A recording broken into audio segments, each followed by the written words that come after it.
Oke lur, Bismillahirrahmanirrahim. Assalamualaikum warahmatullahi wabarakatuh. Selamat datang lagi lur. Kita masih membaca Risalah Sang Waktu. Kita baru sampai segini nih lur. Masih belum apa-apa nih lur ya. Jangan dari yang admin. Bismillahirrahmanirrahim. Mahabbah bukan tujuan dan bukan pula jarak. Wahai cucuku, mari kita awali dengan membongkar asumsi-asumsi yang selama ini mungkin kau pegang tanpa kau sadari. Asumsi bahwa mahabbah adalah tujuan yang harus kau capai. Bahwa mahabbah adalah sesuatu yang ada di ujung perjalanan. Mahabbah bahwa adalah hadiah yang akan kau terima setelah kau melewati semua rintangan dan ujian. Tidak cucuku, mahabbah bukan tujuan. Jika engkau menganggap mahabbah sebagai tujuan, maka engkau akan selalu gelisah, selalu bertanya-tanya, apakah aku sudah sampai?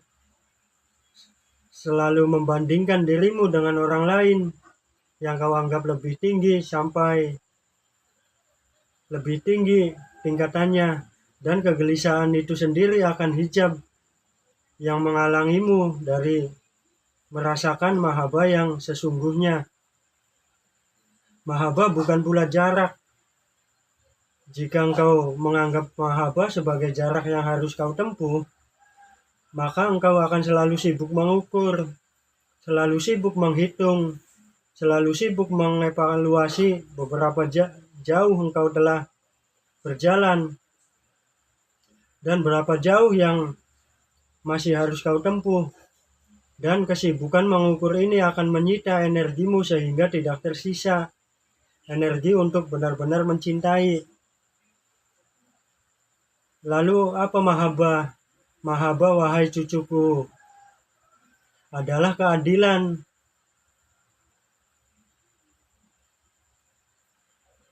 Lalu apa mahabbah? Mahabbah, wahai cucuku, adalah keadaan. Keadaan yang tidak bisa kau capai dengan usaha, tidak bisa kau raih dengan kerja keras, tidak bisa kau beli dengan ibadah yang banyak.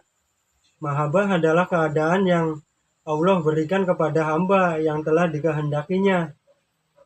Ketika hamba itu telah siap, ketika hatinya telah bersih, ketika egonya telah luluh, ketika cintanya kepada dunia telah pudar, ketika kerinduannya kepada Allah telah memuncak. Cucuku, perhatikanlah perumpamaan ini. Apakah engkau bisa mencintai keadaan jatuh cinta? Engkau bisa berusaha mendekati seseorang, bisa berbuat baik kepadanya, bisa menghabiskan waktu bersamanya. Namun jatuh cinta atau tidaknya hatimu bukanlah sesuatu yang bisa kau kendalikan sepenuhnya. Ia datang atau tidak, hadir atau tidak, tanpa bisa kau paksakan. Demikian pula mahabbah kepada Allah. Engkau bisa beribadah, bisa berzikir, bisa bersedekah, bisa berpuasa, bisa salat malam. Namun mahabbah adalah anugerah yang Allah berikan atau tidak berikan, sesuai dengan kehendaknya dan kesiapan hatimu. Jika engkau bertanya, wahai cucuku, apakah aku sudah sampai kepada Allah? Maka ketahuilah, tidak ada yang sampai kepada Allah dengan langkah kakinya. Tidak ada perjalanan fisik yang bisa mengantarkanmu ke hadiratnya, karena dia tidak berada di arah timur atau arah barat, tidak berada di atas langit atau di dalam bumi, tidak berada di tempat yang bisa kau tuju dengan kesadaran atau dengan berjalan kaki. Yang sampai hanyalah hati, dan itu pun bukan karena usaha hati itu sendiri, tetapi karena Allah memilihnya untuk sampai. Seperti sebutir debu yang terbawa angin ke tempat yang tidak pernah ia bayangkan. Seperti setetes air yang mengalir ke samudra tanpa bisa menolak. Seperti sehelai daun yang jatuh ke tanah tanpa bisa memilih kemana ia akan jatuh. Demikian pula hati yang sampai kepada Allah, ia tidak memutuskan untuk sampai, ia tidak berusaha untuk sampai, ia hanya terbawa oleh arus cinta yang lebih besar dari dirinya, hanya tertarik oleh gravitasi kerinduan yang tidak bisa ia lawan, hanya diangkat oleh tangan Allah yang Maha Kuasa. Maka wahai cucuku, jangan kau sibuk dirimu dengan pertanyaan, apakah aku sudah sampai? Apakah pertanyaan itu sendiri adalah bukti bahwa engkau belum sampai? Orang yang sedang tidur tidak pernah bertanya, apakah aku sedang tidur? Karena jika ia bertanya, berarti ia sudah bangun. Orang yang pingsan tidak pernah bertanya, apakah aku pingsan? Karena jika ia bertanya, berarti ia sudah sadar. Orang yang mabuk cinta tidak pernah bertanya, apakah aku mabuk cinta? Karena jika ia bertanya, berarti ia masih bersadar. Dan kesadarannya itu adalah bukti bahwa ia belum sepenuhnya tenggelam. Mahabbah bukan perjalanan yang kau tempuh dengan kakimu, tetapi cahaya Allah yang letakkan di dalam dadamu sehingga engkau mampu berjalan mendekat kepadanya. Perhatikanlah perbedaan ini, wahai cucuku. Jika engkau berjalan dengan kakimu sendiri, engkau bisa lelah, bisa berhenti, bisa menyerah. Namun jika engkau berjalan dengan cahaya yang Allah letakkan di dadamu, maka engkau tidak akan lelah, karena engkau yang berjalan, tetapi cahaya itu yang membawamu. Engkau tidak akan berhenti karena cahaya itu tidak pernah berhenti bersinar. Engkau tidak akan menyerah karena cahaya itu tidak mengenal kata menyerah. Sang waktu berkata, perjalanan menuju Allah tidak diukur dengan jarak yang ditempuh, tetapi dengan kehancuran ego yang dialami. Setiap kali egomu hancur, engkau selangkah lebih dekat. Setiap kali egomu utuh, engkau selangkah lebih jauh. Dan kehancuran ego tidak bisa kau usahakan. Ia adalah anugerah yang jatuh dari langit ketika engkau tidak sedang mencarinya. Jalan Zajiliyah hanyalah kendaraan, bukan Allah. Wahai cucuku Mahabbah, engkau bertanya dalam konteks, dalam jalan Sajiliyah, tarekat yang mulia yang diwariskan oleh Sayyidi Abu Hasan As-Sayyid Sajili, seorang wali kutub yang ilmunya sangat dalam dan cintanya sangat membara kepada Allah. Namun jangan kau kira bahwa Sajiliyah adalah tujuannya. Jangan kau kira bahwa dengan mengikut wiridnya, dengan mengamalkan adab-adabnya, dengan menghadirkan majelis-majelisnya, engkau telah sampai atau akan sampai. Sajiliyah sebagai Khodiriyah, Nasabandiyah, Rifaiyah, dan semua tarekat yang mulia lainnya hanyalah kendaraan. Ia adalah perahu yang membawamu menyeberangi lautan. Ia adalah jembatan yang menghubungkan tepi yang satu dengan tepi yang lain. Ia adalah tangga yang membuatmu naik ke tingkatan yang lebih tinggi. Namun perahu bukanlah tujuan, jembatan bukanlah daratan, tangga bukanlah lantai atas. Jangan kau berhenti di tujuan. Jembatan bukanlah daratan, tangga bukanlah lantai atas. Jangan kau berhenti di tujuan.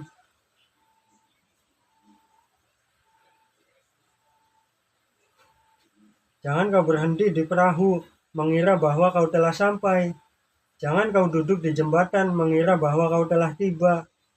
Jangan kau bersandar di tangga, mengira bahwa kau telah mencapai puncak. Rasulullah bersabda dalam sebuah hadis yang diriwayatkan oleh para ulama hadis, barang siapa mengenal dirinya, maka ia mengenal Tuhannya. Cucuku, hadis ini sangat dalam. Rasulullah tidak mengatakan, barang siapa yang mengenal tarekatnya, maka ia mengenal Tuhannya. Beliau tidak mengatakan, barang siapa yang mengenal gurunya, maka ia mengenal Tuhannya. Beliau tidak mengatakan, barang siapa yang mengenal wiridnya, maka ia mengenal Tuhannya. Beliau mengatakan, barang siapa yang mengenal dirinya, mengenal diri, bukan dalam arti mengenal nama dan silsilah. bukan dalam arti pengetahuan, dalam arti mengetahui kelebihan dan kekurangan, bukan dalam arti pengetahuan potensi dan bakat. Mengenal diri adalah mengenal diri dalam arti yang paling dalam, menyadari bahwa dirinya tidak memiliki wujud hakiki, bahwa dirinya hanyalah bayangan, bahwa dirinya hanyalah cermin yang memantulkan cahaya Allah. Jalan tarekat, wahai cucuku, adalah alat untuk mengenal diri. Wirid-wiridnya membersihkan hatimu dari debu-debu dosa. Zikir-zikirnya mengingatkanmu kepada Allah di setiap lupa. Adab-adabnya meluruskan perilakumu agar sesuai dengan sunnah Rasul. Namun semua itu hanyalah alat. Jangan kau keliru menjadikan alat sebagai tujuan. Jangan kau sibuk dengan perahu sehingga lupa bahwa tujuannya adalah menyeberang. Jangan kau sibuk dengan jembatan sehingga lupa bahwa tujuannya adalah sampai ke seberang. Jangan kau sibuk dengan tangga sehingga lupa bahwa tujuannya adalah mencapai lantai atas. Mahabbah adalah bahan bakar yang menggerakkan kendaraan ini. Tanpa mahabbah, tarekat hanya akan menjadi rutinitas yang membosankan, menjadi ritual yang hampa, menjadi gerakan-gerakan fisik tanpa ruh. Dengan mahabbah, setiap wirid menjadi percakapan dengan kekasih. Setiap zikir menjadi bisikan cinta. Setiap adab menjadi ekspresi kerinduan. Allah adalah tujuan, bukan jajiliyah, bukan qadiriyah, bukan nasabandiyah, bukan gurumu, bukan khalifahmu, bukan syekhmu, bukan zikirmu, bukan wiridmu, bukan amalmu. Hanya Allah, hanya wajahnya yang kekal, hanya zatnya yang abadi. Segala sesuatu selain dia adalah fana, akan lenyap, akan hancur. Maka jangan kau gantungkan hatimu pada sesuatu yang fana, karena kau akan kecewa ketika ia lenyap. Gantungkan hatimu kepada Allah, karena ia tidak pernah lenyap, tidak pernah berubah, tidak pernah pergi. Namun wahai cucuku, inilah rahasia paling membingungkan. Perjalanan ruhani tidak seperti perjalanan kaki.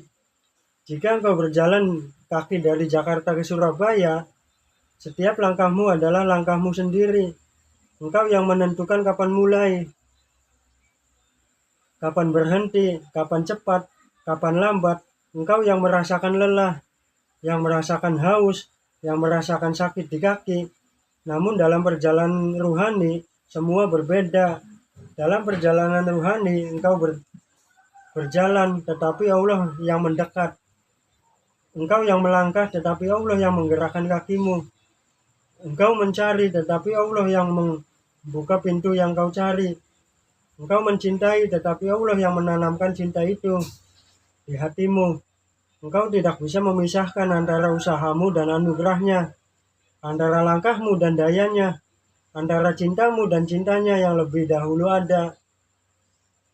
Allah berfirman dalam hadis qudsi yang diriwayatkan oleh Imam Bukhari dan Muslim, hambaku senantiasa mendekat kepadaku dengan amal-amal sunnah, sehingga aku mencintainya.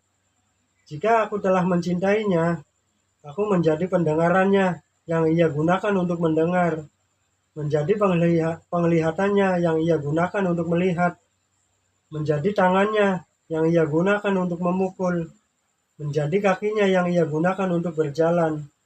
Cucuku, renungkanlah hadis ini. Allah tidak mengatakan bahwa hambanya menjadi pendengarannya Allah. Allah mengatakan bahwa Allah menjadi pendengaran hambanya. Hamba tidak naik menjadi Allah, itu adalah kesesatan. Tetapi Allah turun dalam arti rahmat dan perhatiannya, sehingga hamba tidak mendengar dengan telinganya sendiri, tetapi dengan pertolongan Allah. Hamba tidak lagi melihat dengan matanya sendiri, tetapi dengan cahaya Allah. Hamba tidak lagi berjalan dengan kakinya sendiri, tetapi dengan kekuatan yang Allah berikan.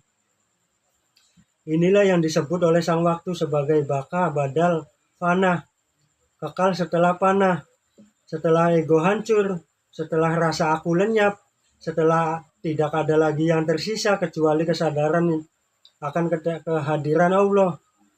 Maka hamba hidupkan kembali dengan kehidupan yang baru, kehidupan di mana ia tidak lagi bergerak dengan kehendaknya, tetapi dengan kehendak Allah.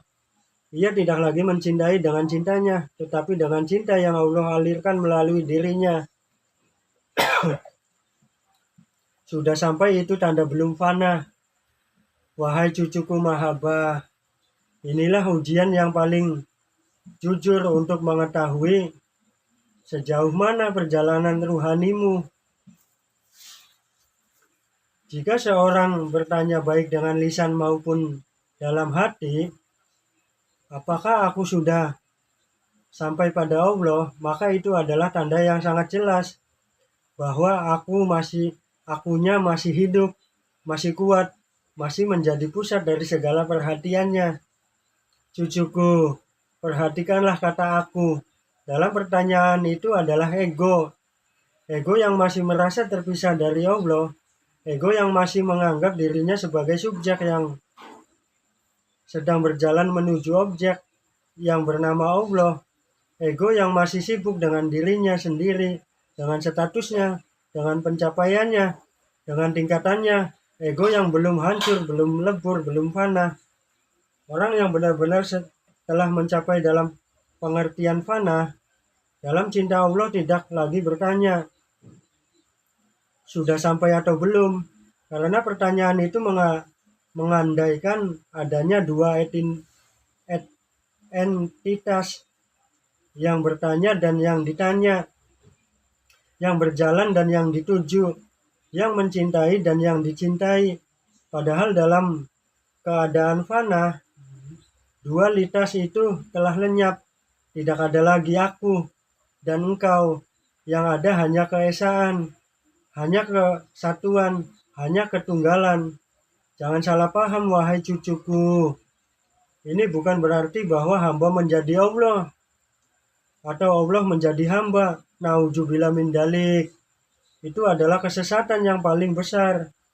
Yang dimaksud dengan lenyapnya kualitas adalah lenyapnya kesadaran hamba akan dirinya sebagai entitas yang terpisah. Ia masih hamba, Allah tetap Tuhan, namun ia tidak lagi merasakan jarak, tidak lagi merasakan pemisahan, tidak lagi merasakan aku yang berdiri di hadapan engkau. Ia seperti kaca yang bening, ia tidak menghalangi cahaya. Ia tidak memantulkan cahaya ke dirinya sendiri. Ia hanya membiarkan cahayanya menembusnya. Kaca itu tetap kaca, cahaya tetap cahaya. Namun bagi mata yang melihat, seolah-olah tidak ada kaca, hanya cahaya. Dalam keadaan ini, seorang salib tidak lagi melihat perjalanannya. Ia tidak lagi bertanya, seberapa jauh aku telah berjalan, karena ia tidak lagi melihat dirinya sebagai seorang yang berjalan. Ia melihat hanya Allah. Ia melihat hanya gerakan Allah, hanya kehendak Allah, hanya kuasa Allah. Ia seperti wayang yang tidak sadar bahwa ia sedang dimainkan. Ia hanya bergerak tanpa pertanyaan mengapa dan kemana. Namun perbedaan dengan wayang, ia sadar dengan kesadaran yang paling tinggi bahwa ia sedang digerakkan oleh yang maha menggerakkan. Dan kesadaran itu membuatnya bahagia, bukan membuatnya gelisah.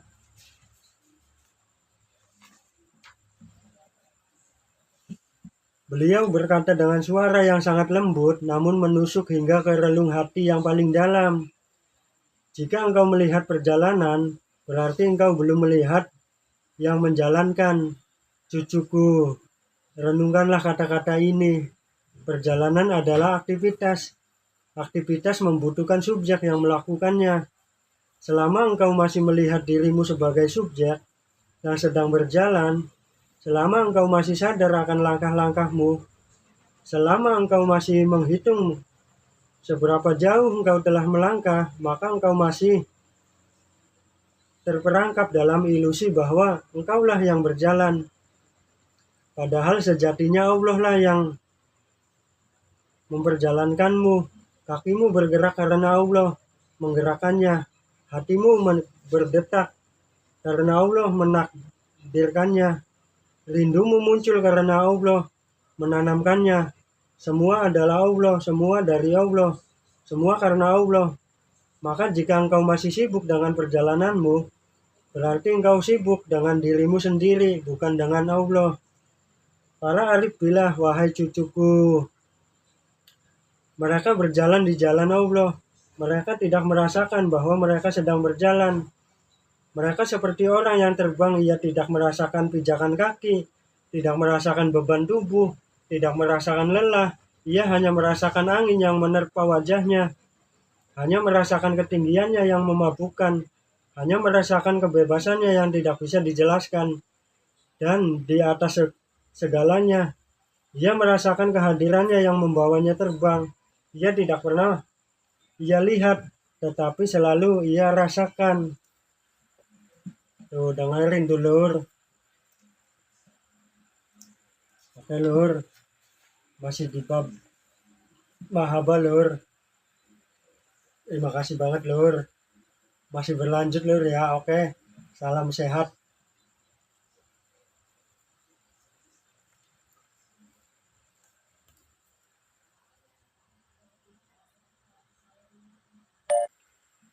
Oke lur. Terima kasih yang sudah menonton dan sudah mendengerin lur. Dengerin, masukin ke hati lur. Insya Allah sangat bermanfaat lur. Hampura apabila ada salah kata untuk membaca atau pletot-pletot jadi wong Jawane ku ya. Hampura lur, karena terburu-buru juga lur. Pokoknya mah jangan bosan-bosan untuk dengerin suara hati dari Risalah Sang Waktu lur. Sangat bermanfaat ini lur, beneran lur. Untuk mengetuk hatimu.